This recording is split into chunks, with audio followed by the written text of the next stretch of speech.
understand the basics of legislation and the impact that it's going to have on you, but so that you understand the big picture of where we're going as an organization, where labor, I just say labor as a whole is going.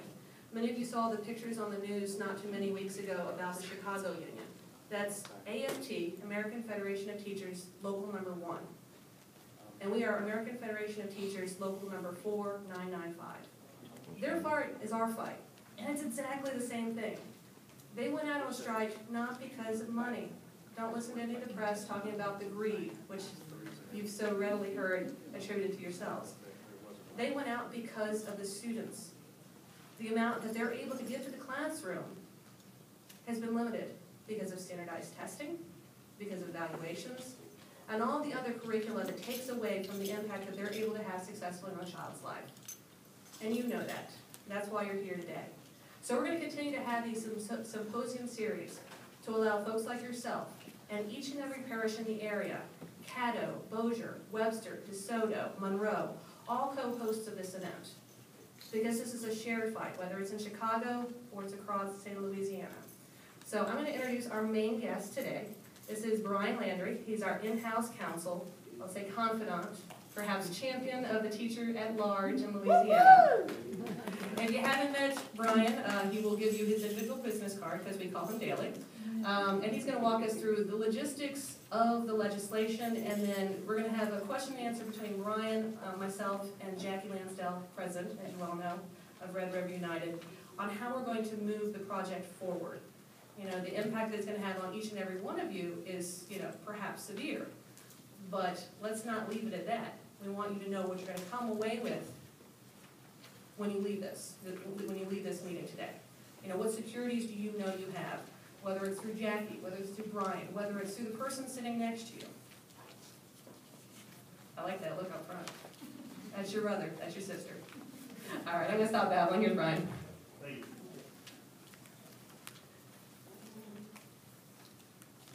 Good afternoon, everybody. As you said, I'm Brian Landry, and I am the General Counsel for Red River United.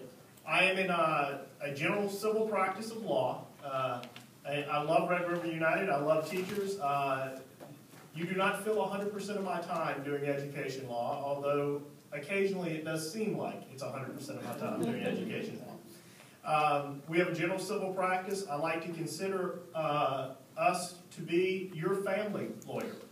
For anything that you need, you have free access, because I am general counsel, to consult with me on any legal matter at all. So you can contact me through the Red River United. I'll be happy to talk with you about wills or estates, leases, any other business thing, anything that you have, including and not excluding at all any kind of personal injury. Everybody takes personal injury cases if they're a lawyer, I can tell you that. So I'm here to talk to you about tenure.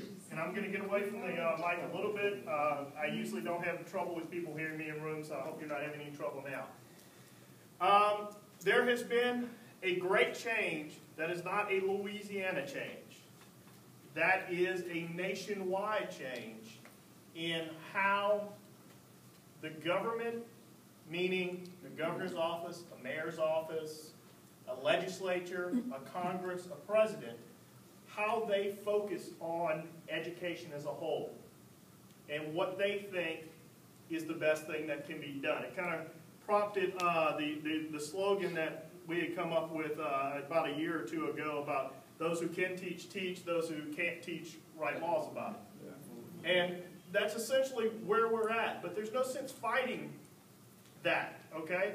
What we have to do is realize that this whole thing sits on a pendulum. And it swings back and forth. We'd love to stay in the middle. But since public education is public, meaning it involves politics, it is always going to be on a pendulum swing.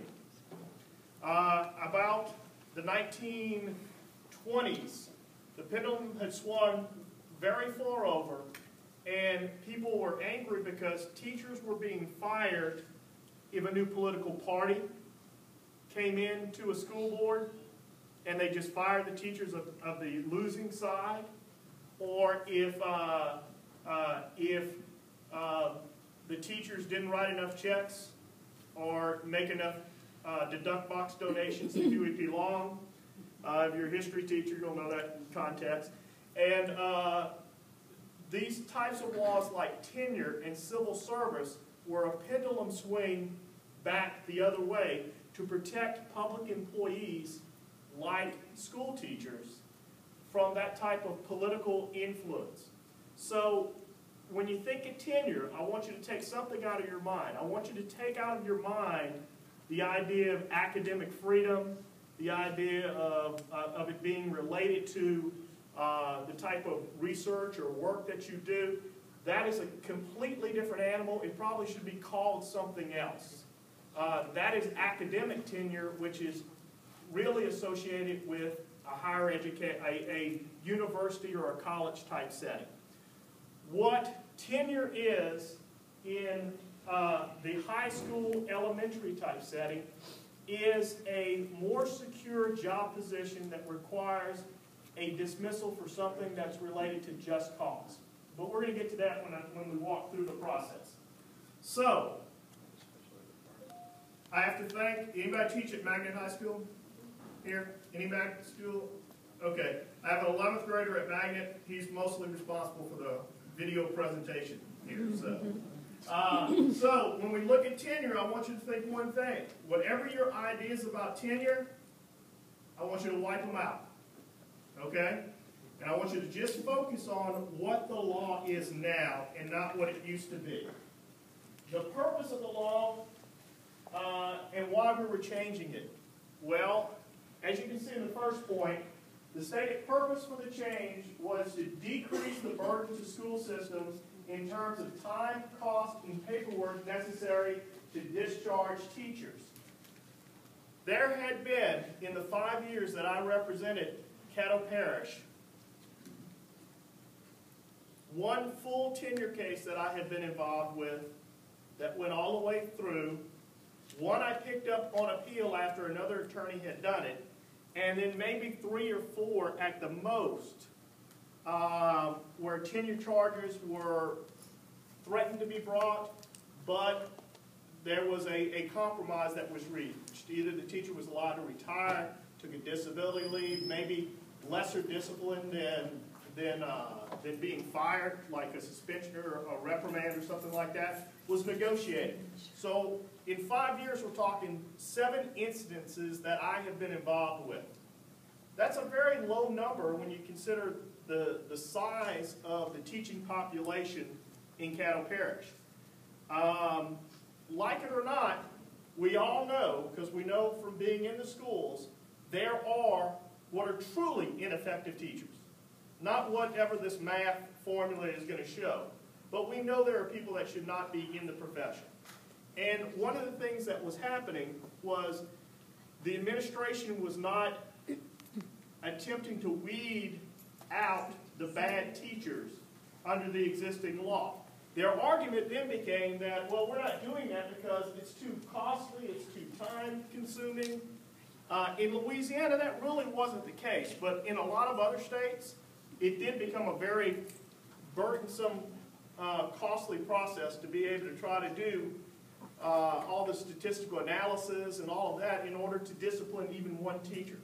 So there were certain burdens, so there was a benefit to that. Now, remember again, I told you at the beginning, this is not a Louisiana issue, this is a national issue. So Bobby Jindal and the rest of them, have to jump on this bandwagon if they're going to keep riding along with the reformers, quote unquote, that are out there. So, but that does not mean that there was not a problem with not being able to get teachers out that should have been removed from teaching. Even Randy Weingarten, the president of the AFT, agrees that tenure should not be a barrier to firing ineffective teachers. Make sure tenure is about fairness, she recently said, and make sure it's not a shield for incompetence. Okay? I believe the incompetence was largely the administration that wasn't doing its job. And I don't think that's really going to change. It's going to be very interesting to see with all the other stuff they have to do, whether or not, tenure charges are actually going to increase or not. Because it really is, if it's dependent, as I say, on the administration actually getting their stuff together to do it, which it still is, we may not see as many as we're scared we're going to see. But the world has changed, and that's where it sits. So, which leads me to this advice for you. The biggest mistake that you can make is to believe that you are working for somebody else. Job security is gone. The driving force of a career must come from the individual. Remember, jobs are owned by the company. You own your career. Earl Nightingale was a motivational speaker, probably the first of them back in the 1940s and 50s. Caddo Parish did not send you to school. Bossier Parish did not send you to school. Caddo Parish did not sit when you took the NTE. This is your career. You need to make sure that you gain control of your career and not just be focused on your job. Okay? What is going to give you a joy in life is, yes, a paycheck, to be able to take care of your family. Those are first and foremost. But everyone in this room is a professional as well. And you went into education not because you had a desire to make a lot of money. You went into education for another reason. While all of these changes are going on, focus on your career. Focus on what you get out of your career and what gives you a benefit. And I can guarantee, if your attitude stays that way, you're going to weather this process a lot better than if you're worrying about what's in that big, thick, red PEP book that each of you got, that you read. All of my kids came up through AC Steer. We have wonderful teachers at AC Steer. A good friend of ours that taught my child, she literally, after being handed that book last Tuesday, I think it was, had to check out and go home because that's how much stress it placed on her. But realize that you still have control of a lot, okay? You still have control of your career. You have control of what's happening with you. Okay, there's my this first mistake. See, I told you I was going to blame it on my son. So, it was 2012, not 2122. The act is to provide relative to tenure for school employees and the removal of tenured and non-tenured teachers. This Act 1 actually involved probably 6 or 7 different things that were all related to education. One of which is the tenure. Tenure in the elementary and secondary school system was meant to keep perfectly good teachers from being sacked by the capricious actions of administrators or by a new political party who took over a school board. Those things still exist. This tenure, even though it's eroded and a lot more difficult, those things are still there. There are protections that you have from a capricious principal doing an observation, like you have an opportunity to have a panel of different observers. It also isolates you from the political nature of a school board being elected one way or another and the votes not being there. I can tell you that every time that we have prepared for a tenure hearing before a school board, the thought has really never been, what evidence do we have? What is the evidence going to show? The thought has always been, where do the political votes sit? So to some extent, the political process of it has been removed. Now, no matter how much you hear about it on Fox News or in any other news channel, there is no such thing as tenure for life under any circumstances, okay? Lifetime tenure has never existed, but it's a phrase they like to throw out. Tenure is, as we talked about, tenure is a job security, which means they may not discharge you except for just cause. And that certain assurances are in place to make sure that the discharge is justified, which means one person can't make that decision arbitrarily or capriciously. There's a process that has to be followed. Now, there's a whole bunch of law that goes back a long time in Louisiana that says that the provisions of a teacher tenure law are meant to protect a teacher, and they have to be construed strictly, which means the school board has to do every step and can't skip any steps. I believe all that law is still going to be good. And if they mess up at any time, we should be able to get that reversed in a court. Okay, the first major point of change is Louisiana statutes are arranged, when you see LARS, that means it's Louisiana Revised Statutes. That's our laws. 17 before the colon means Title 17, if you're looking for it. Title 17 is all about education. Everything in Title 17 of the law is about education. 422A was amended. A teacher who has acquired tenure before September 1, 2012 remains tenured. This was actually a battle that was won by the Federation in the legislature, being able to place this tenure provision in the law. And it has a great effect, because you'll see all of you who are tenured now have a huge benefit versus how difficult it's going to be to become tenured if you're not tenured now.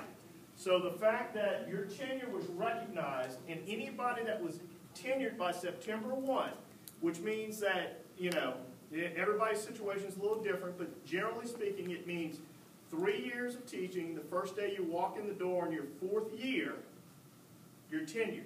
Now, there are some exceptions, like if you're in a federally paid position and things like that. But in general, that applies to 99% of teachers, I think. 3 years plus 1 day, and you became tenured under the old law. And if you had that position on September 1, 2012, you remain tenured. Starting July 1, 2012, a teacher rated highly effective for 5 years within a 6-year period pursuant to the performance evaluation program shall be granted tenure. Yeah. For people who came in under like a temporary certificate, or if you were in school during those first 3 years, would that count towards tenure? Those first 3 years are not going to count towards your tenure. If you're on an OSS or a T certificate, your tenure years do not start counting until you have your regular certificate. Now, there are a number of different types of regular certificates, but the T and the out-of-state certificates are not considered, or you take the alternative certification program. Until you complete that program, you're not you don't have your true certificate. You have a temporary or. What was interesting though is when Bossier gave us their list of tenured teachers, they lumped all those people in with it. Caddo said they couldn't tell us which ones were because they had to go through and figure out. And I'm hedging my point a little bit, because Jackie and I have had this discussion before. I'm telling you the most conservative understanding of the law. I believe that some of those certificates actually would lead to tenure within 3 years. But I don't necessarily want to kick up the dust storm until we have to. And that's about 2 years down the line when they attempt to discharge someone who we're going to say had tenure based upon one of those temporary or OSS certificates, and they don't now. You know, that's going to be a fight down the line. There's a dispute. It's not very clear from the department as to what they consider. As she said, Caddo has taken one position and Bossier's taken another. So that's going to be an interesting fight about a year or two from now when somebody is attempted to be discharged without a tenure hearing because of that. So you can see how difficult being highly effective for 5 out of 6 years, that's going to be a very, very difficult. But where I'm talking, and you know, I know, you know, none of you have tenure now. I mean, this is essentially the phase that you're going to have to fight with. What I'm saying about some of this process isn't that bad. You have to remember, this is in legislation. The legislature comes around and meets every spring, which means, you know, while we may not have been able to necessarily block this legislation, which was essentially what the strategy was this last year, we may be able to start to nip at it. Maybe instead of 5 out of 6 years, maybe it's 3 out of 6 years, maybe it's 2 out of 5 years. Maybe it becomes effective for getting tenure as opposed to being highly effective. So there's room to maneuver in the legislative process to tinker with this to get a good balance, okay?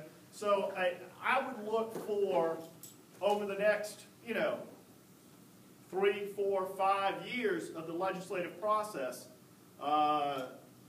some tinkering to start happening with this. because I'm not going to get into this level of detail today, but when you look at the PEP and you start to look at the algorithm that they've designed for the high-stakes testing, there's going to be some serious difficulties in the way that's done. I mean, you know, I don't want to scare anybody that teaches at GT or gifted people right now, but, you know, the way they're projecting this is they take your group of students and then they throw a dart at a dartboard a year down the road saying this is how well these people should do. Well, if you've got a classroom full of 15 kids who have done nothing but the highest possible level on standardized tests, well, you know, one or two of them, or three of them, or four of them, or five of them are going to slip. I mean, I have 2 GT kids. I know the test scores they fluctuate. So what's going to be a surprise is when all of a sudden the teachers that everybody recognizes as wonderful teachers, they're, you know, GT certified, they put in the GT classes, they get a rating back of ineffective. I mean, those kind of things are going to be kind of wake people up to this mathematical formula is probably not the way we need to go. So. I need you to reiterate or recapitulate on that first point, because I work in a school where the principal, since this law has passed, has been running around every day telling people that I can fire you at the drop of a hat. So I just need for you. We'll get it. I mean, you're still teaching. You're still tenure. We'll get your question will be answered in just a second about the grounds for what you can be dismissed for. Okay. The law says that when you get tenure, the superintendent is supposed to tell you. We're in a fight right now with Cattle about that because we've asked them to tell us. Give us the list of everybody that's tenured, and Cattle isn't doing it now. Bossier, we asked them to do the same thing, and they sent us a list of everyone who is tenured. So that fight, you're probably going to see or hear a little bit more about that fight as it brews up, about us forcing them to provide us the tenured, quote-unquote tenured list. If they're going to, you know, I think the legislature clearly made a line in the sand that you have to identify who your tenured personnel are and who they are not. And I think they need to do that. Without tenure, a teacher is at-will employee of the public school system. I mean, if you don't have the tenure protections, you have really no protections at all. Okay? It's just, that's something that we try to fix as well. Even a 3-year teacher, even a teacher in their first 3 years had some level of protection. That level of protection that teacher in the first 3 years had was that they could not be discharged without a written statement of why they were being discharged or not, or contract not renewed. We're hoping to be able to get some of that back in to the process. But as it stands now, it refers to those teachers as those teachers as at-will employees, which is kind of funny because if you look at the legislation, a custodian or a sweeper now has a higher level of job protection than a non-tenured teacher. Because under the policies and the statutes, they have to be at least given a reason and given a grievance process if they're discharged. So in other words, all that tenure does for you is you don't have to worry about the at-will thing. you don't have to worry about just your principal coming in and saying, I can send you today. Yeah, but the 2 ineffectives, you still have to worry about. You do, when you get to that. And see, I'm one of those like you're talking about, for I teach gifted. I have 63 students, 40 of them scored high advanced last year. 21 scored high mastery scores, and 2 basics. Now, I've got to get that up. Yeah, or you'll just be effective. If they just maintain, you become effective. So we saw some. We saw it in the school performance things. We saw the same thing. How does a school that has astounding growth for 3 years increase its growth number? It can't. It just can't. Yeah. I imagine with pay not being one of the most attractive things for people to come into the field of teaching, and if tenure is going to be taken away, that people may start leaving the field of teaching, maybe even in droves. Well, here's my question. You've probably already seen it. How many people at your school do you know that retired or took an early retirement last year for this very reason, because they want to, I mean, I know a guy that I'm very good friends with, T. Willie Moore, who was at Middle Magnet. He says, when I saw my effectiveness being determined by how well the kids in my class performed, he said that was enough for him. I mean, we've lost a great talent pool, and I am concerned about, your question kind of begs the question. They've got a great idea that they're going to get rid of everybody. Well, where are the replacements coming from? Teach for America. Yeah, well, they're not going to be able to supply the numbers that they think they can supply. All right. Beginning in 2013-2014, a tenured teacher who receives a performance rating of ineffective pursuant to the performance evaluation program shall immediately lose his tenure and all rights related thereto. Now, remember, none of your other ineffective stuff, anything that you have a rating thus far, doesn't matter if you're tenured already until the 2013-2014 year comes. Okay? I believe that this provision will likely be challenged because, it negates the rest of the law completely. You're losing your tenure without any procedural rights whatsoever. So I believe this law will rightly be challenged. Right now, AFT is fighting challenges on this law, but this one's down the pipe. It's not one that's hot right now. They're actually trying to block the entirety of Act 1 in the way that it was passed. So that's the fight that's going on now. If rated highly effective on growth, but ineffective on observation, then the teacher has the right to a second observation by someone other than his or her principal. So it does, this is one of those things that I told you removes it from just the principal.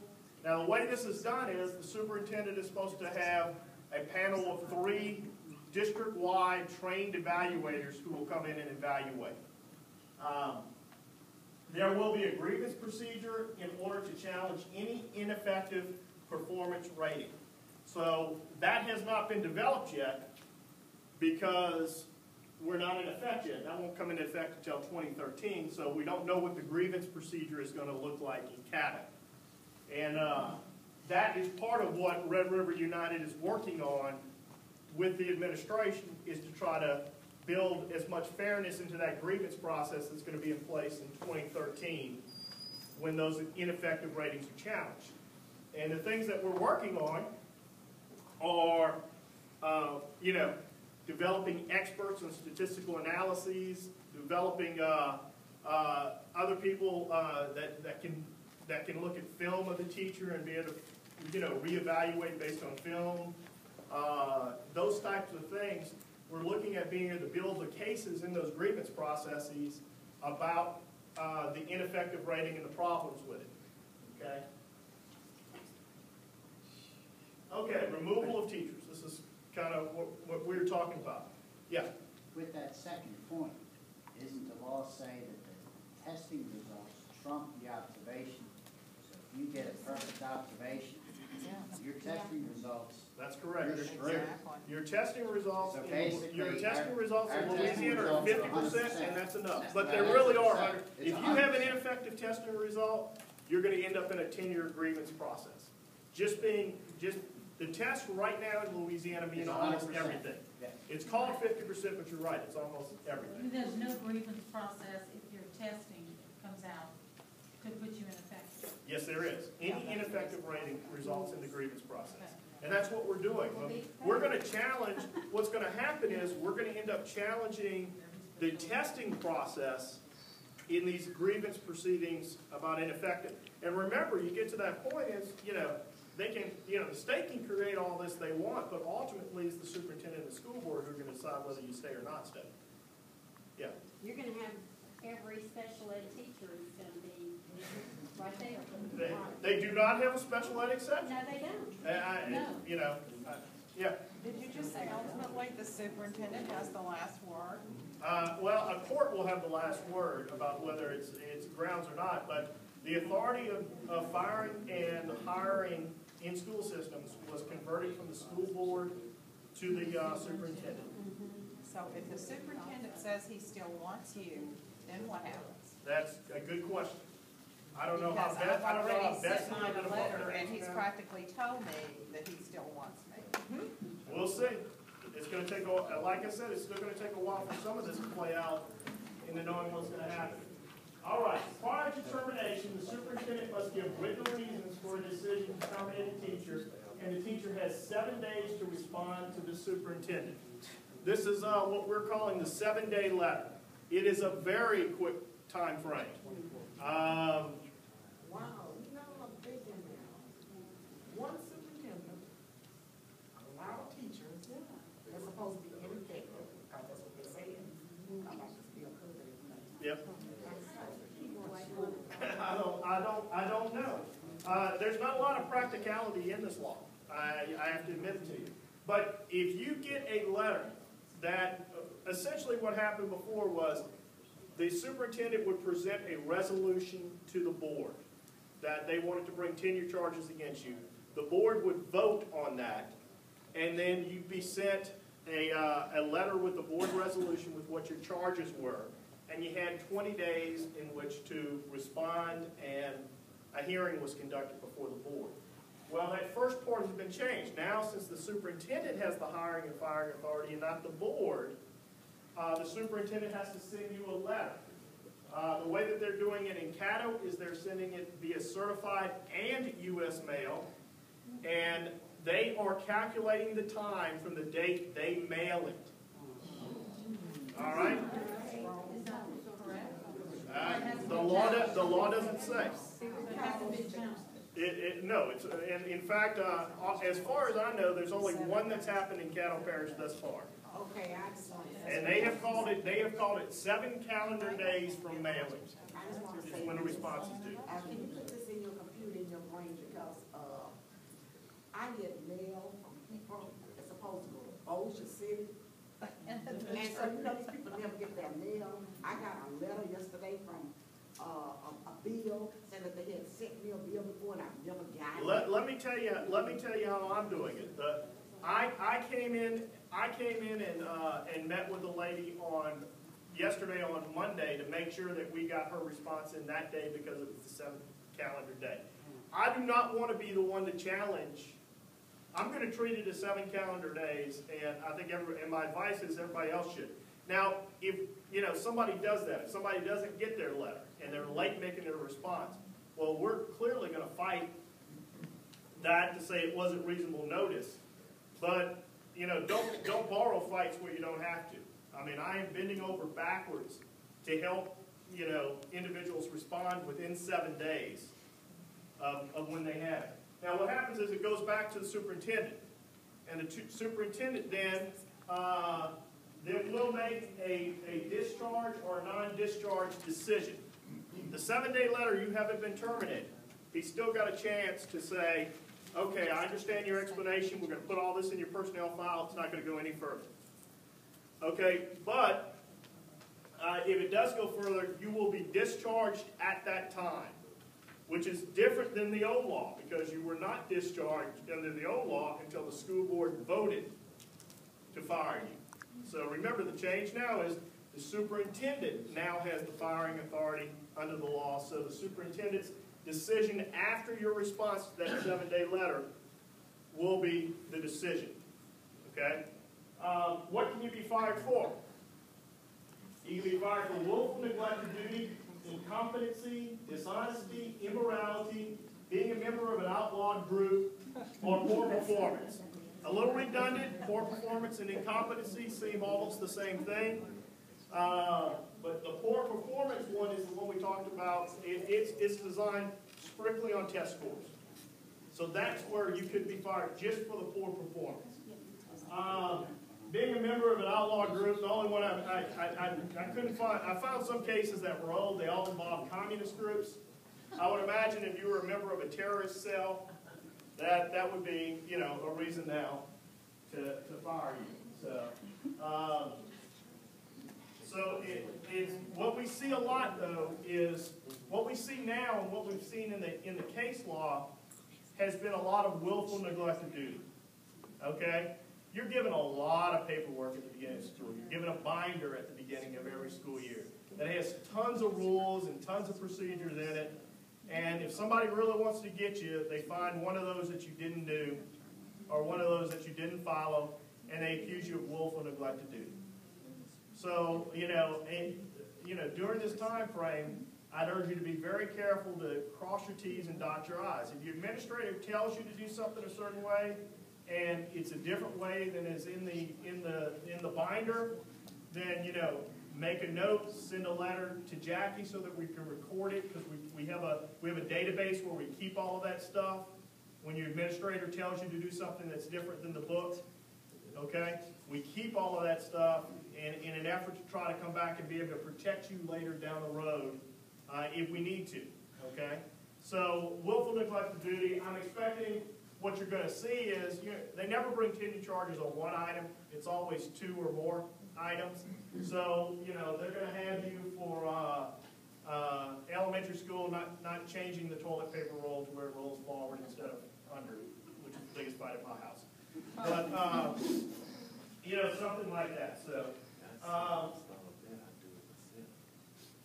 once the superintendent decides to discharge you as a teacher or discharge any teacher, you have another 7-day period that ticks off. That next 7-day period is your period to request a hearing before a panel. Okay? Now, the panel consists of 3 members. You actually get to designate one person on that panel. The superintendent gets to designate another person on the panel, and the principal gets to designate one. It's not going to be able to be one of the principal's cronies either from the school, because it can't be anybody that principal directly supervises. Okay? So the principal's going to appoint one, the superintendent's going to appoint one, and you're going to appoint one. The part I like about this process is all of these are people in education that are actually hearing the evidence. They've likely come through the school system. They've likely taught, been administrators, maybe even been in observer status, and have done those kind of things. So I think at least part of me tells me you're going to get a fairer hearing before the panel than you will get before a school board, which is politically charged, not really paying attention. You hope that they keep 7 people in the meeting during the tenure hearing so that they have a quorum there, but they come and go. It's going to take some of that political process out of it. I like that aspect of it. What I'm scared, and the jaded side of me says, we're going to end up with a whole lot of 2-to-1 decisions.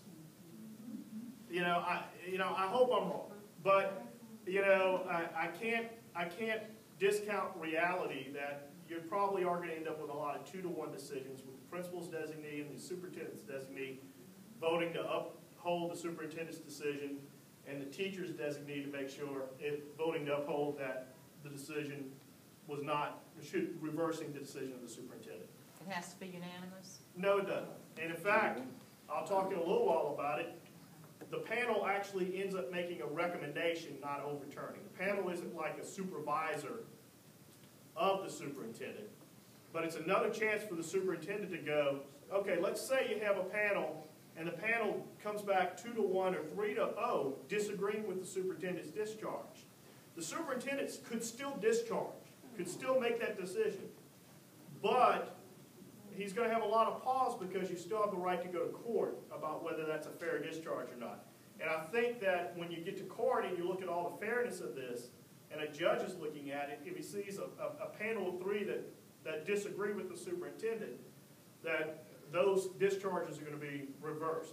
Or actually a superintendent, likely, if they're smart, will get cold feet about their decision and say, okay, maybe I missed the boat on this one. And we're going to let that person back in. The hearing can be public or private at the teacher's discretion. Okay? I have done private tenure hearings in Caddo. I have done public tenure hearings in Webster Parish. I can tell you this, under no circumstances did they have to give out a whole lot of press credentials. Okay? The question is whether or not, you want people that may not be testifying on your behalf, but supporting you in the tenure hearing itself. that would be a benefit of having it made quote-unquote public, so that your family or your friends that aren't testifying could be in there supporting you.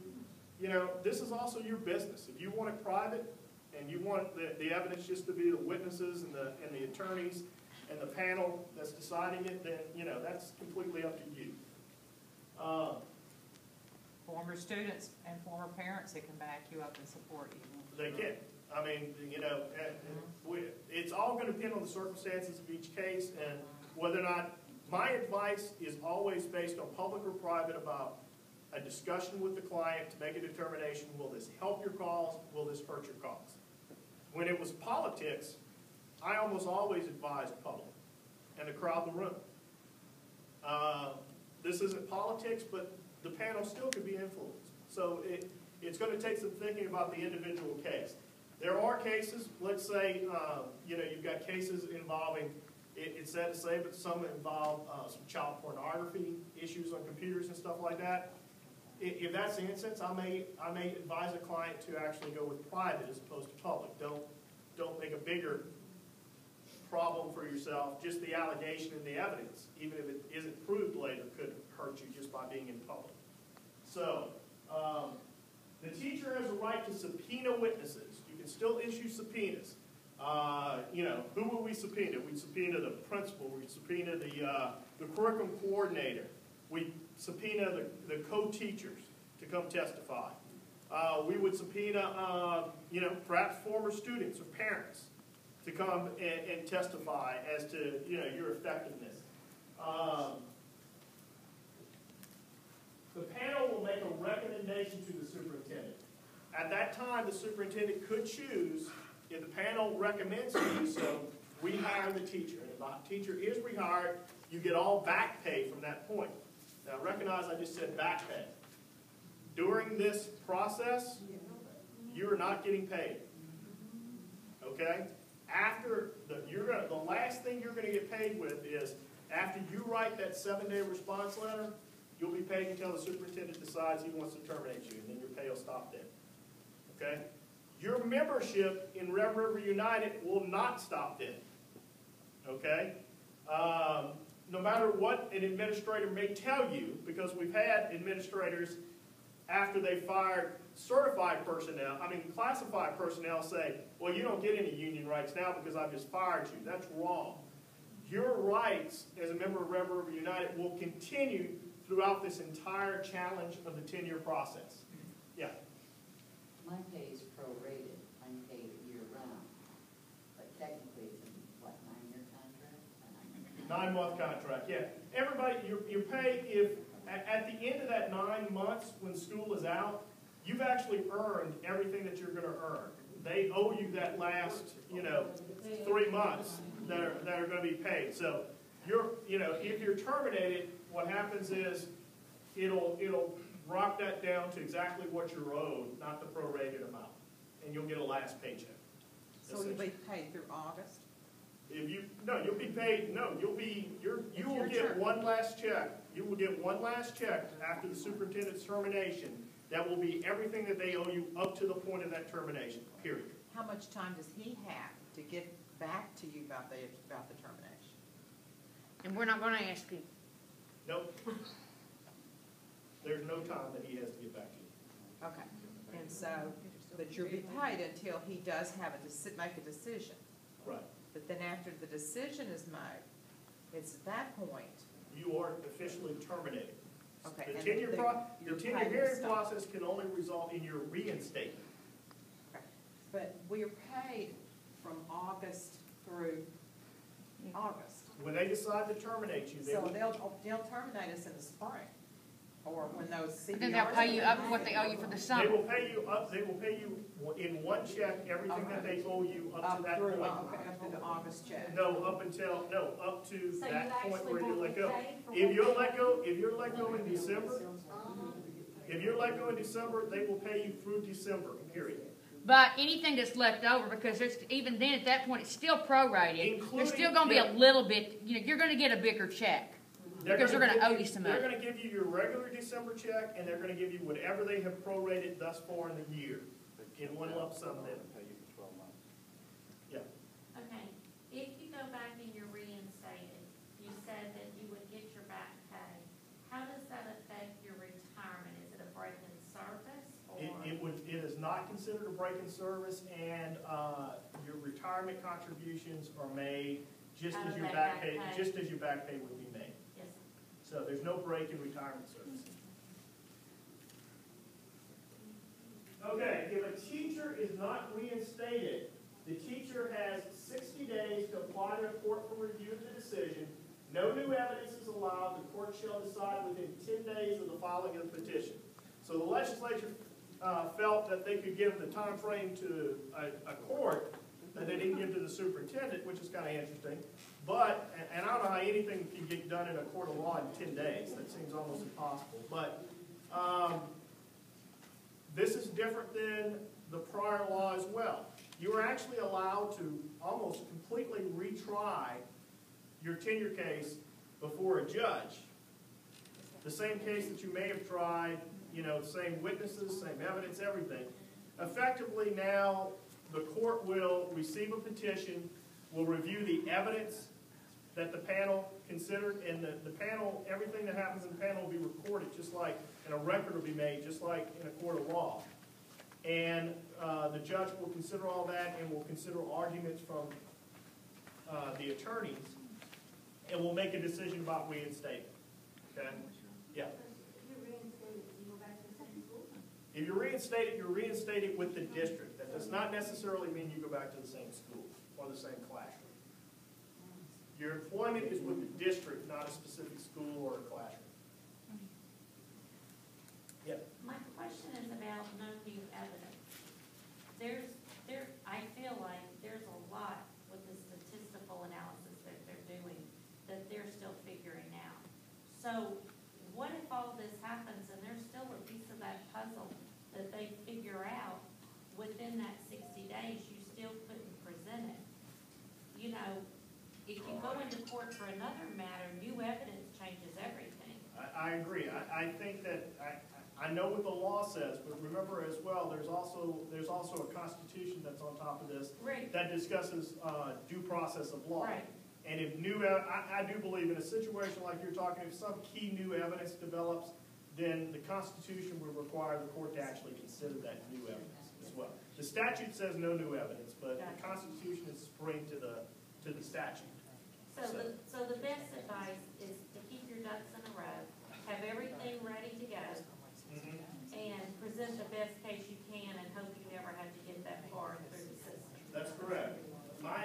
The best case for you is to do exactly that, is to present the best case you can before the panel. Okay? It's actually to write the best 7-day letter that you can write that really touts everything. But I'm going to go even a step before that. You have all of the tools you need right now ahead of this process. Okay? You have been given a PEP that has all the evaluation criteria in it. There are certain things you can't control, as he's mentioned. You know, your control of how those students perform on the test is pretty tentative. I mean, that's a tough call. But don't spend your next year focusing on that, which is something you can't control, and let all of this other stuff fall aside. You know what the observation process is going to be like. You know what to look for in the observation process. If you are already tenured, your target is only to remain effective, not highly effective. So you have that opportunity in front of you in the PEP booklet. Use what you need to use. Come to the Red River United and talk to them about the process. Come spend some time, make an appointment, come spend a time with some of the professionals at the Union Hall to make sure that you have everything that you need. If at any time you or anybody in your classes start to get negative feedback from an administrator, it's time to come and talk now. It is not going to get better. Okay? Don't think that it's just going to go away. As she said, some of these administrators, they're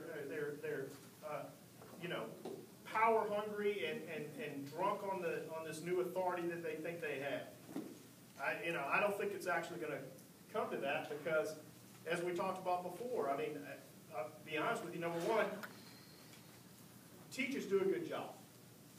I would say 95% of teachers do at least a very good job of educating students. I think it's going to come down to literally they're going to attempt to identify those 5% or so, and they're going to attempt to have them discharged. But if they attempt to lump in a lot more than that 5%, how are they going to replace those bodies in the classroom? And what's going to happen in performance then?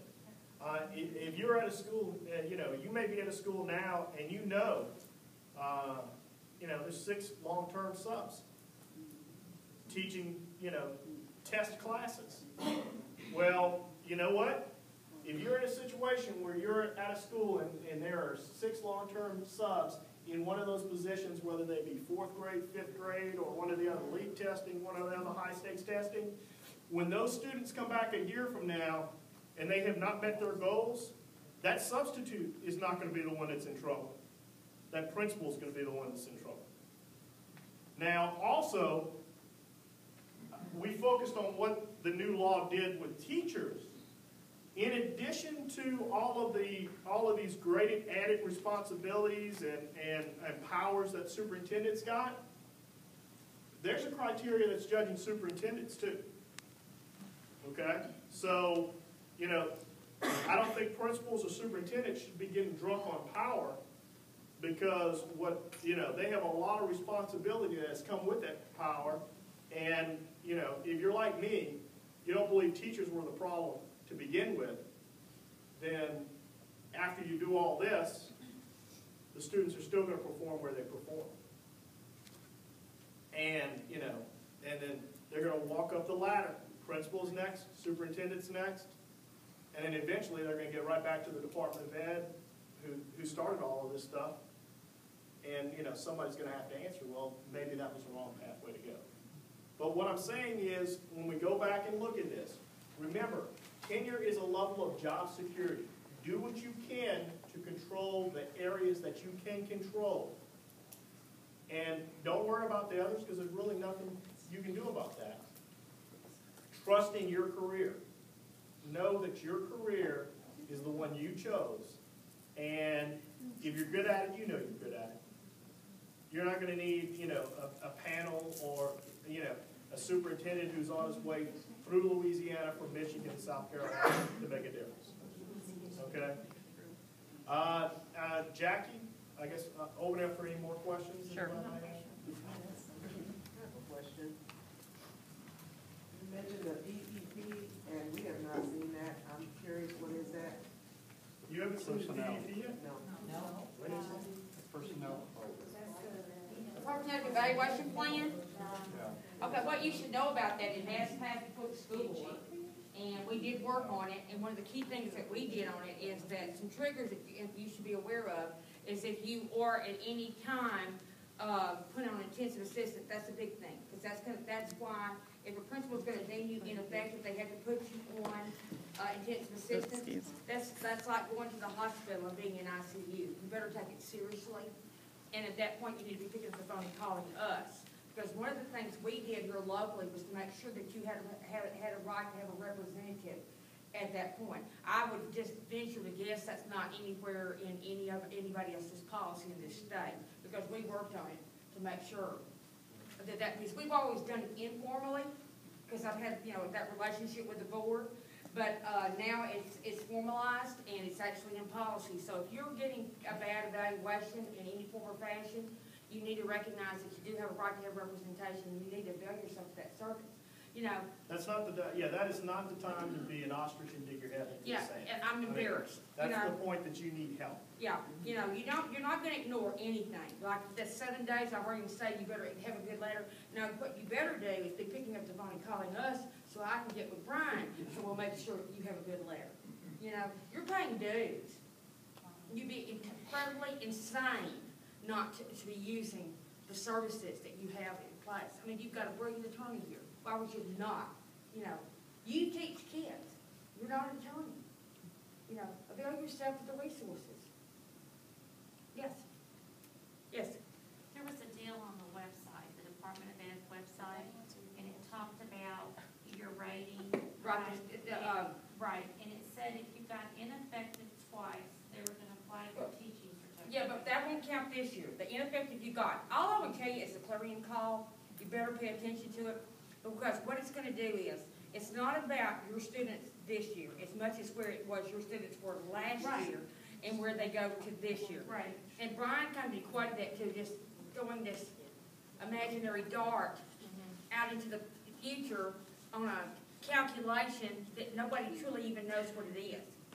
To my notion, what I would do to protect myself to the best that I I mean, could. and to tell you nobody really knows what it is, we have literally been asking for the algorithm itself. The math, anybody teaches math, we want to know the formula. We have been asking for the formula itself now for 4 months. And they can't provide it to us, and the only one that can tell us is this former LSU professor who designed it. We need to go to him. Well, we're like, how are you calculating? And he quit, so. Yeah. So I honestly don't know what the Department of Ed is doing, you know, whether or not, maybe they programmed this one computer before he left. I We're don't know. not sure. We don't know where they're keeping that. Right, but I can tell you a little bit about it. What it is there is a range about, you know, the performance. They have to score within a certain percentage of what they scored last year, okay? That doesn't sound bad at all until you get to the details. How narrow is that percentage is what we want to know. Is it, you know, is it 4% of what they scored last year? Is it 20% of what they scored last year? That's what we want to know. What that range is, because we think that you have a right to know how big that bullseye is in that dartboard across the room. Yeah, and you know, what I would do, I would look at where those scores are. You know, because let's talk about what we can control. And you know, I can control me. And as Brian said, it's your profession. It's not about the school board. It's about you professionally. What can I control? I would want to look at those scores of Johnny and Becky and Sarah, where they were last year. Now, I'm going to know if they're moving from the 4th to the 5th grade, it's going to be different subject materials. There's going to be all kinds of things that are going to be different. It's, you know, it's going to be age. It's going to be, I know that, don't you?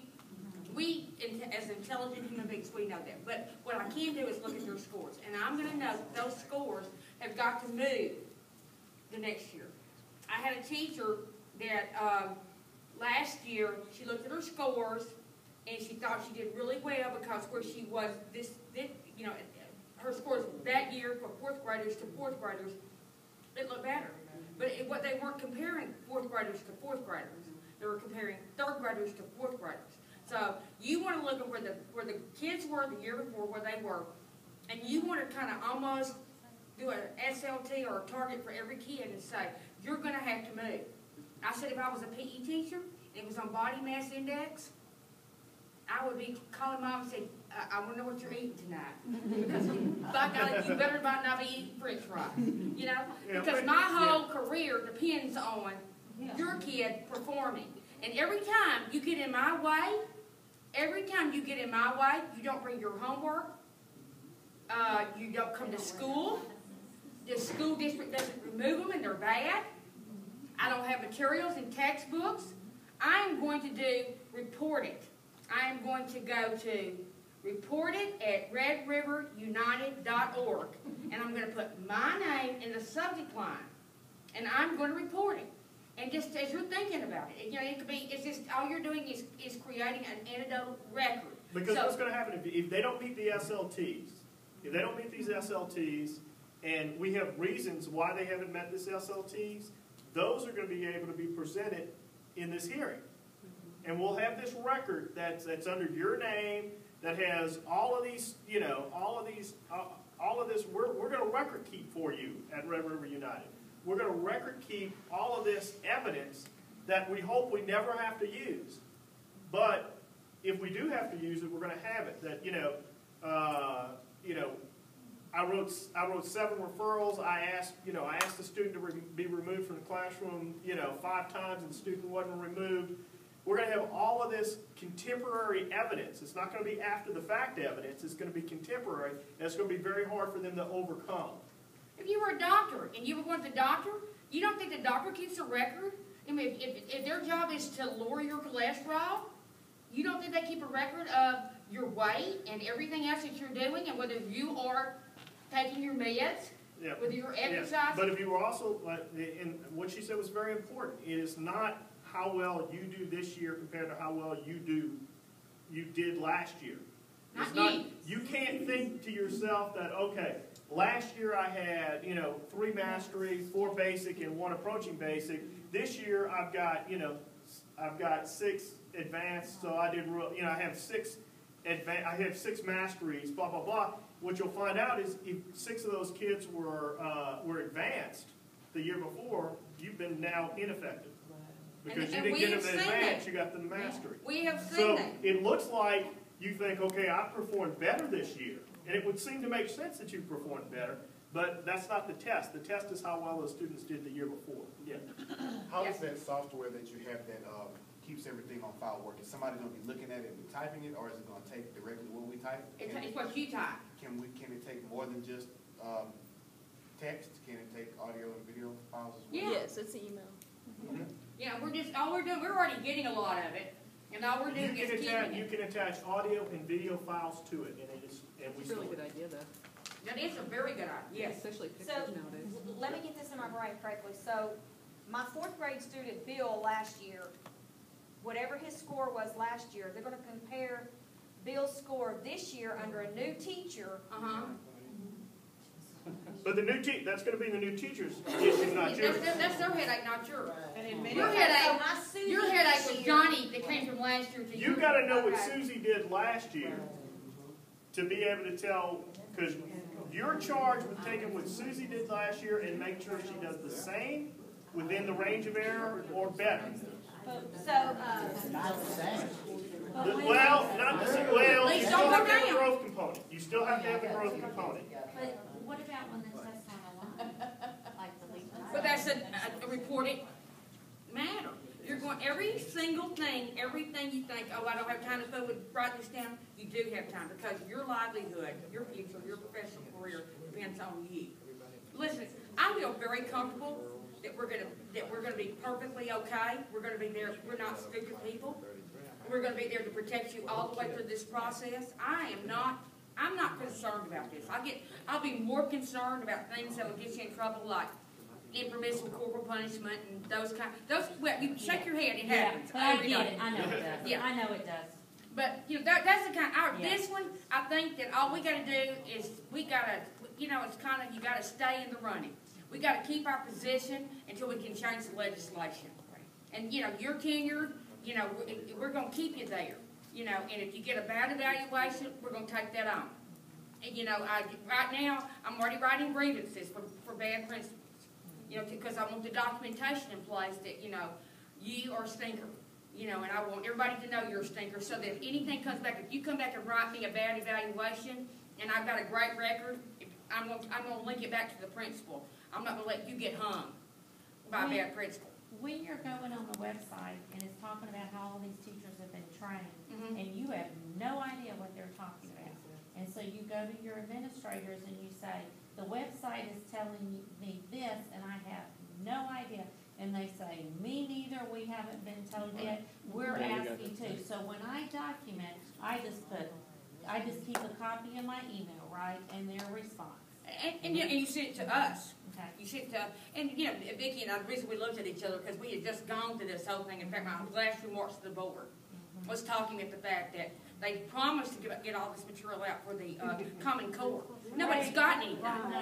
Nobody was told until the 11th hour about their SLTs, and then past the 11th hour for a lot of them. We get that. You just need to document it. Okay. I think, have you ever heard of suffocating on its own weight? Yeah. I think it will. I just think that what we can't do is panic. We just got to There's one thing stay calm. there's one thing I find amazingly interesting. Before I went to law school, my undergraduate degree was actually in secondary education social studies. I student taught at Tenure High School in Baton Rouge. I don't think it coached. And I didn't coach. They didn't let student teachers coach. And all of those education classes I had, that were some of them were quite humorous actually, is they finally found something to make an SLT mean something. It means a lot now. But, you know, I always laughed about SLTs, and I said, how stupid are these things you write? Right? But in actuality, you have to be very careful of how you write them now. If you're in a subject matter that is not a testing subject matter, that's another area where you have a lot of control. A lot of control. Okay? So be very careful how you write your SLTs, and in fact, seek help if you need help writing those SLTs. Because if you're in PE, or you're in art, or you're in whatever, that's going to be the difference between you making, you know, being very craftful at writing your SLTs. New teachers, some of them, that's going to be their pathway to tenure. Yeah. Because they will be they might very well be found to be highly effective in those non-high stakes testing And areas. every word means something. Make sure that you know what every word means. No, you know, don't say I will, say I'll try. Okay. One of the things I noticed, because I've been following all for the SLTs, because I've been knowing, I studied on my own this summer. And they did, I'm an inclusion special ed teacher, so I do not directly instruct. Which is one of the wordings in the law, is students you instruct. Correct. So I went, and just today, I found an example of an SLT for a special ed inclusion teacher, and it's totally based on the leave, but it makes no sense. Because that teacher is saying that the regular ed teacher is allowing her to do interventions with children. And there's no such thing, because there's no such time built into the system. Right. My question to you is, have y'all addressed that or looked at that in any way, the fact that we don't even fit in to being able to write an SLT? Middle school. Okay. First of all, did you sign your job description yet? The job description says classroom teacher, and that's not what you are. So they had to sign a classroom teacher job description. So they made a mistake right there, which is going to be in our favor. The second is the SLT that you write is based upon the contact you have with your caseload, the kids that you're responsible for. So technically, unless you have impact on their academics, you'd be crazy to write an SLT that has to do with academics. And if you watch the SLTs for the rest of the people in the building, and you're a special ed inclusion teacher, you will find that those SLTs, which I feared in the spring, were going to exclude my kids. Because with the right wording, they're going to say students that have not been referred to the office more than a certain number of times, a student that has been in school more than a certain number of days. That's the group that's in your SLT. So you might have 60 kids that you're responsible for, but because of all those inclusion statements, you're really only looking at about 15 of them. Because the rest of them have had referrals, the rest of them have had days out, so they're not in the group. They're not in the target group anymore. So it's you got to be very careful of the way you word it, because everything in the SLT, you can write your own ticket. Right, well, give us an example of an SLT. Well, okay, I have 2 autistic kids on my caseload. So they are magnet level students. They had no academic concerns at all. So what does an autistic kid have problems with? Organization, turning stuff in. So I created the most picky-unish little SLT you would ever imagine for one student. Now, I put all my eggs in one basket for this one student. I wouldn't recommend that. So I said I created a 9-step organizational chart, and when we worked on it the first week, he did 3 of the 9 things in the chart. At the end of the period, he's going to have 6 of the 9. You got your baseline data. Right. Prior to doing your SLT. And how is that fair for me to create such a picky-unish little SLT when somebody's got Algebra 1 and they're having an EOC test decide whether or not they're going to keep their job? It's life in the fast But it is what it is. I mean, you have to deal with the situations that's been handed to you. And if you're in the SLT community, go back and you brush off those old education texts, and you do it. Right here. I'm just. No, right here. Oh, I have. No, right here, this lady right here is Oh, having one okay, forever. I'm sorry, my mind is going. Okay, my question is, if you're teaching, I teach elementary school, second grade, which is not, value-added grade, okay? But I teach in a school, and the school that, has no stars or whatever the things are up here. I'm not from here, I'm from the world, so we had a union. But anyway. Well, that kind of insults my heart. We have a union, we don't have a understand. contract, which is It's a something you difference. need to think about, because a Yeah, lot of this we can be need- fixed in a Yes, contract. binding arbitration, Yes. works for me. But anyway, my point is this. How is it if I'm in a school where the majority of the students in my classroom are low-performing students? They come to me like this. They did my DIBEL scores. Half my class is intensive. But my administrator wants me to do a high-level SLT where, I'm supposed to bring these kids. I wouldn't do it. But I'm just saying, because that is actually what it's happened. So I said, but it is what it is. And I'm told that we can't do it that way. You go to your administrator and you say, these kids fail, I failed, but you need to realize you failed too. The administrator fails too. I would just flat refuse He to needs do to it. be realistic. And, Realistic target. And you just. That's what I said, realistic goals, but they said no. You set, this is what I was told. You set your goal, I your targets higher, guarantee and you, then you I can. guarantee you keep submitting, he's gonna give up and accept. I would not do it. You are hanging yourself. I don't care. That's Listen, what I said. you are not a jackass, Let he them- is never gonna like you. You submit it like something realistic, and we will back you. If he comes back and says no, we'll read it. But you're not gonna please. Yeah, please, make him try to put the rope around your neck, don't put it around yourself. Yeah. Yeah. No, ma'am. Yes, If you turn in an SLT, Because that's again, that becomes some area where you do have some academic freedom. The SLT, you're the classroom teacher, the SLT is yours. Your reasoning, Yeah. reasoning up there with the data, use the data. Yeah. Because it's really, they were told, let's say our kids are ineffective, that our children that we teach are, they don't do their homework, they don't do their work, you spend 30% of your time disciplining, trying to get them away, the other time you're socializing them, and, you go to your basis and you say, based on I've studied SLT, I could write an SLT.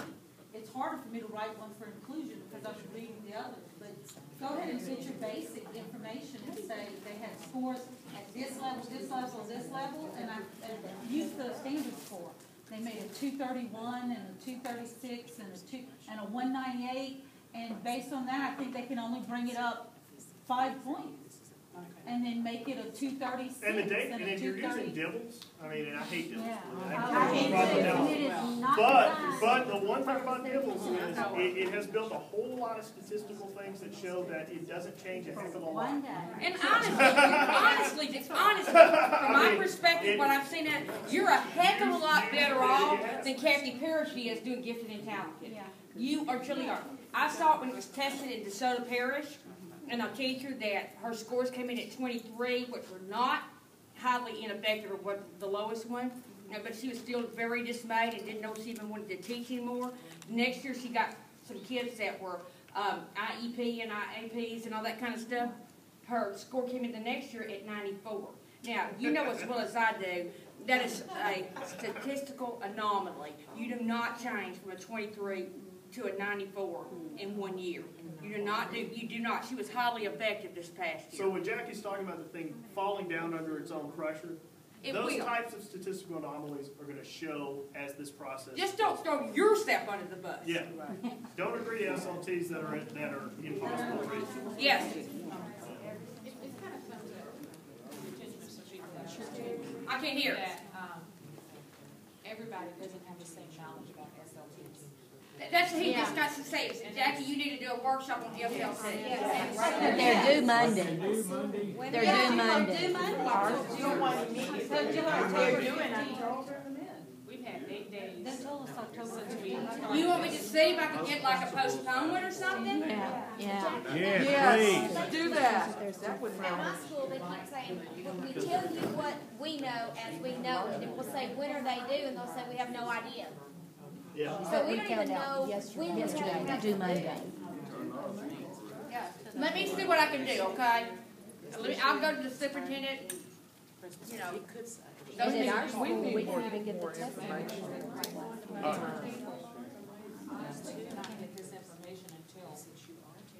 Yesterday. We did I'm not gonna get say our, that I talked to 40 people Tuesday afternoon who told me they need a moratorium on the SLTs until we get some more information out there. Okay? we did not get our testing, Jackie, until last Monday. We did not get our Ames Web testing until Monday. Oh, our Ames Web test was not due until sometime in October. There you go. They just turned in what? What would happen if you turn it in late, Vicki? Or what would happen if you, what if you've already turned them in and you know, what if you turn in another set later? Basically, he told us was, you turn it in, it's not the final copy, it's going to be edited.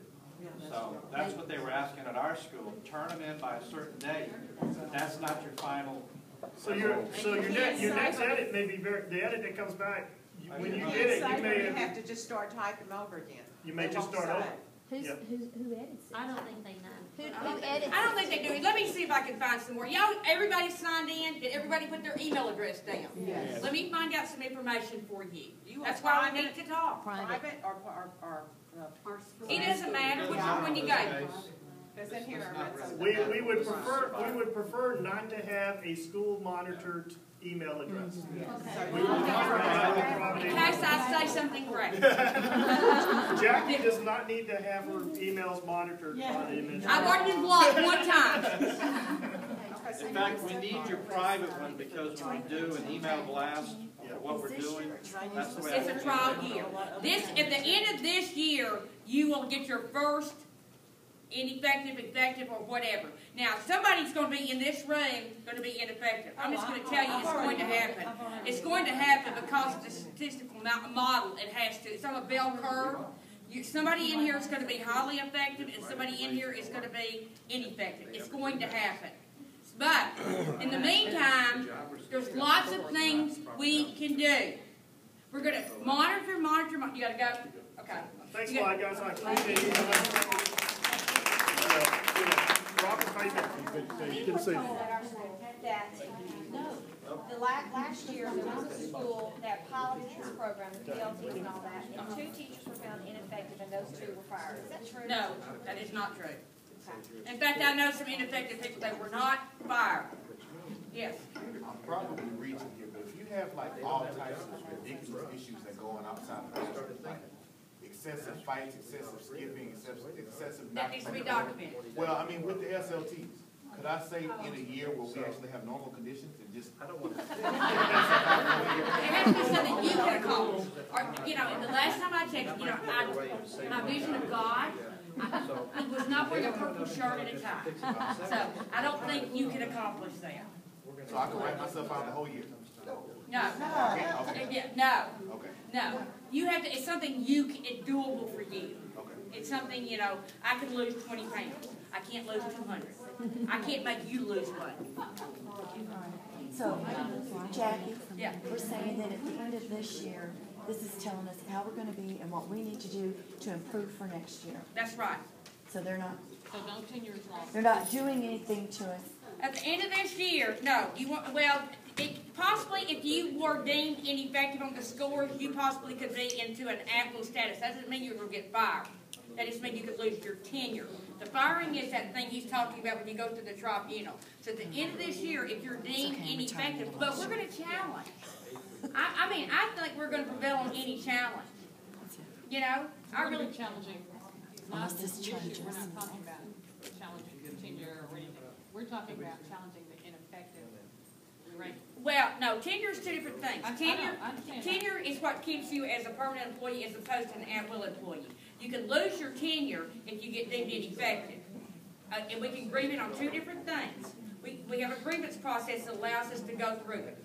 Okay, to grieve, to get you reestablished as a tenure employee. The other thing is to be fired. And see, once you become an at-will employee, you know, then you can be fired after that. But my question is, at the end of this school year, Uh-huh. and we are ranked ineffective, Uh-huh. is there a process by which we can, say, you know, I want to complain about this? Yeah, that's That's what I'm what we're saying. gonna do, okay, that's what. But we don't lose our tenure at the Yeah, end of yeah, this the year. thing, but the thing we have to do is don't just go away. You know, I don't think anybody in this room is gonna get harmed. I don't. I think somebody's gonna be ineffective. I don't think anybody's gonna get harmed. I really and truly do not believe that's going to happen. So they're not But taking one- action. Yes, because we've got something we wanna ask you to do in the meantime. And I know y'all need to get out of here, and so we're gonna have to move very, very quickly on this. Okay, I know some of you have written letters to your legislators. I know some of you have been very vocal about what you see going on. Sandy, can you tell them a little bit about what we've got plans to do? Yeah, we want to use the energy that's going on right now, because, you know, having everyone in the audience here and the prior symposium that we packed the house pretty much, 100 plus people talking about value added, there is an intensity out there for people to want to get involved, not just want to know for their own selfish interest how this is affecting their jobs, but for the livelihood of everyone throughout, you know, the parishes in the entire region. So what we're going to try to do is get together your active voices, the passion that's within each and every one of you with your own little individual story, because that's what legislators need to hear. They need to know. They're passing this legislation arbitrarily, saying, oh, a bell curve looks good, evaluations look good, maybe you shouldn't teach, we're going to, you know, think through the children, right? You know, it's all about the children, not having any realistic, you know, perspective on how it's affecting teachers on their day-to-day lives. So we want to put you there in front of them, just telling your story. And you know what, right now, it's okay to be angry. It really, really is okay to be angry. I know that we're in shouting matches, you know, every single day, just can't believe what we're hearing on the other side of the phone. You know, you have a right to be indignant about what's coming forward. But we have a right to then transmit that to the legislators, you know, as your professional organization. So I'm asking each and every one of you to step up. You also know someone in your schools. Ask them to step up, to be a part of this.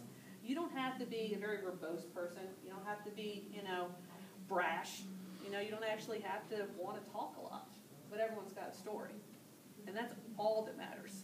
Because they're not going to want to listen to Jackie or I. They're not going to want to listen to Summer or Latasha. They're going to actually want to listen to the teachers.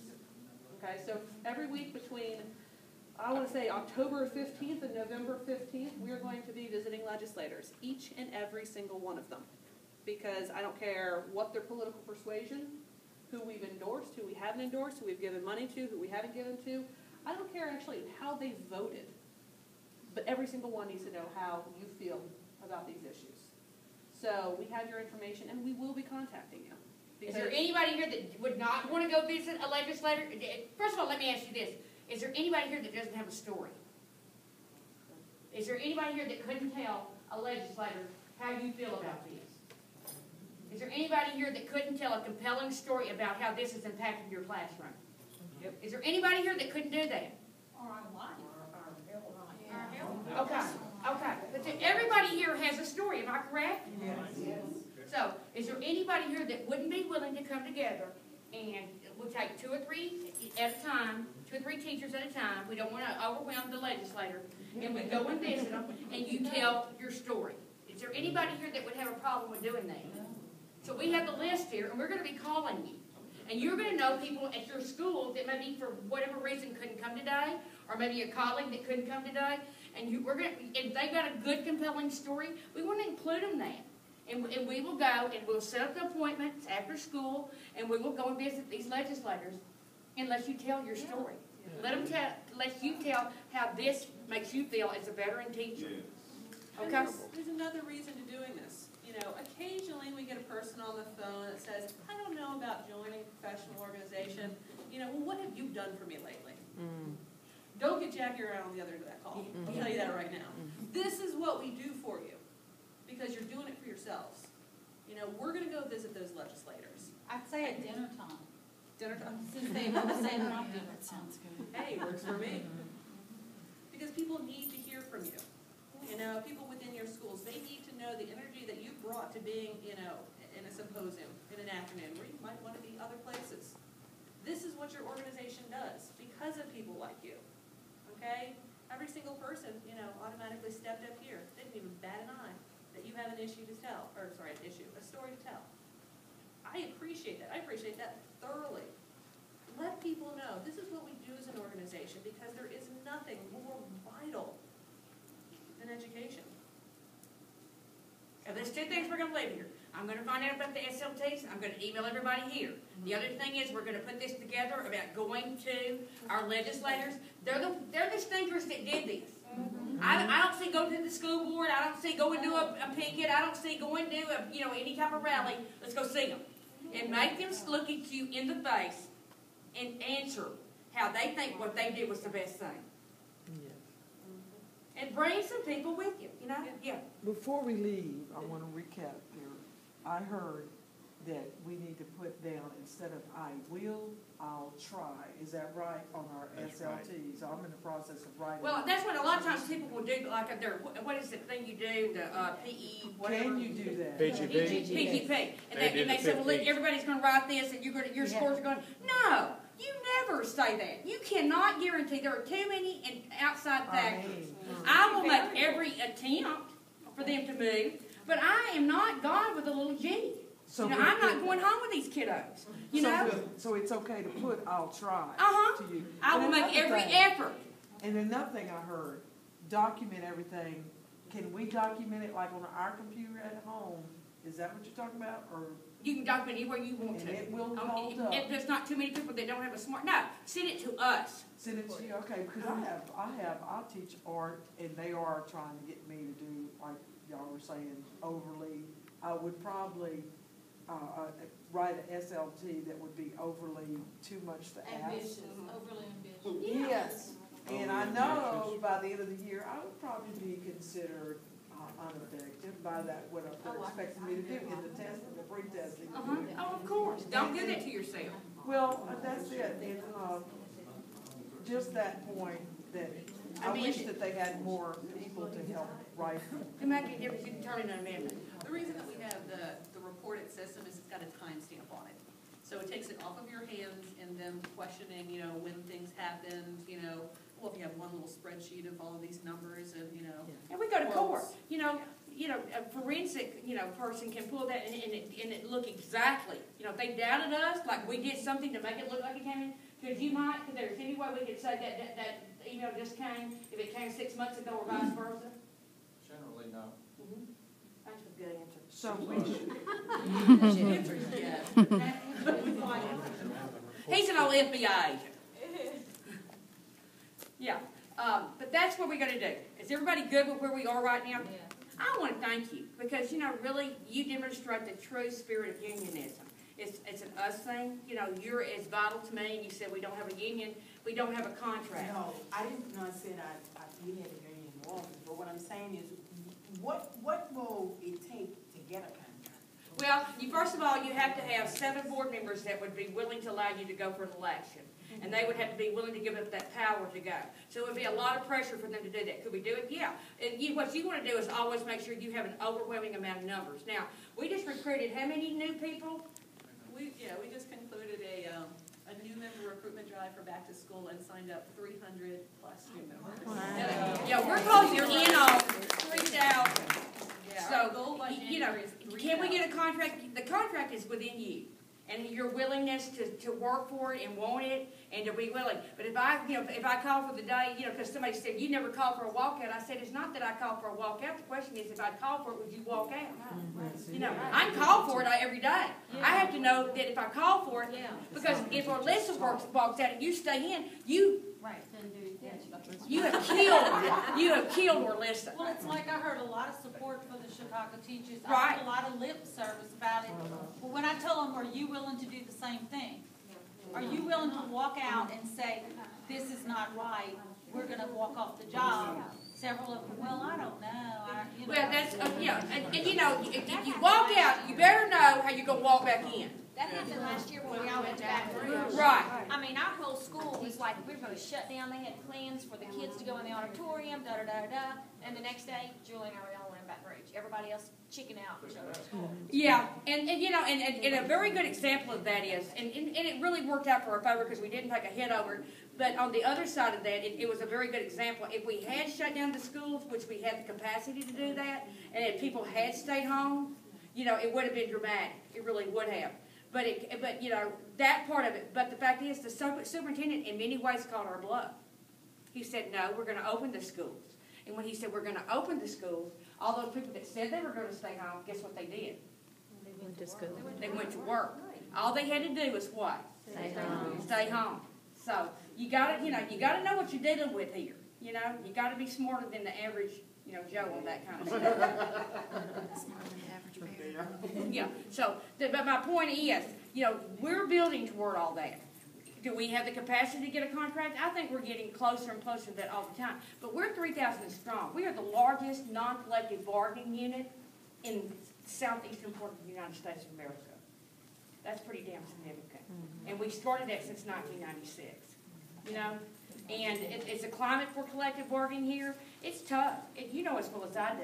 You're seeing union after union after union lose their collective bargaining rights. You saw what happened in New Orleans. Jefferson just lost their contract. Yeah, but New Orleans, well, never mind, that's another If Katrina had not, but right. That was a political monster. Well, of course, but you were right for the taking. I mean, it was a perfect political storm. And you know, you had become a political force, and we had played into their hands in a lot of different ways. And the fact of the matter is, were the teachers there deserving of what happened to them? Absolutely not. And you see the court now has overturned all that, right? Yeah, you saw that? Yeah, the court's overturned all that. All those teachers were wrongfully fired. The court ruled in their favor. But it takes all that a long, long time. So the political winds, you just got to know what's out there. I worried about the Chicago teachers. I'm going to be honest with you. Even with the contract, I thought it was very dicey. I was very proud that they pulled it out. And I thought they put it out for the best reasons. I thought whenever Rahm Emanuel went to court and said, you can't strike because this is not about money, I think he played right into their hands. Because he let the whole world know those teachers did not strike over money. What did they strike over? 46 in the kindergarten range. An evaluation system that was so cumbersome they couldn't do it. You know, inadequate buildings, materials and supplies. That's why they walked out. I thought it was beautiful. And it was very interesting that Rahm Emanuel happened to be the past, what was he to Obama? He was his chief of staff, wasn't he? Yeah. Obama has not been our friend when it comes to education, y'all. We don't have any friends. I just want y'all to know that. We don't. You know who your friend is? Us. And you know, and if you think education is going to be sustained, it'll be you that sustains it. If you think public education will live, it will be because we did it. And I feel very good we can do it. Because we know what's good and right. We want to make sure there's a credible public education system for boys and girls. Right? Yeah. We don't want to tear ourselves apart. We want to do what we can today with the resources we have today. We can't talk about what we would like to happen, what we wish we had before we did. We have to live in the moment of where we are today and move forward. We speak for Judy. We speak for Jackie. We speak for Alyssa. We can't speak for other people, right? And that's what we just know that we have to, if we're going to save this thing, we have to be serious and we have to be willing to stick for Judy and Alyssa and Jackie to stand together. We're a much more powerful voice when we do that, right? Yes, yeah. I appreciate y'all for coming. I think it's the beginning of the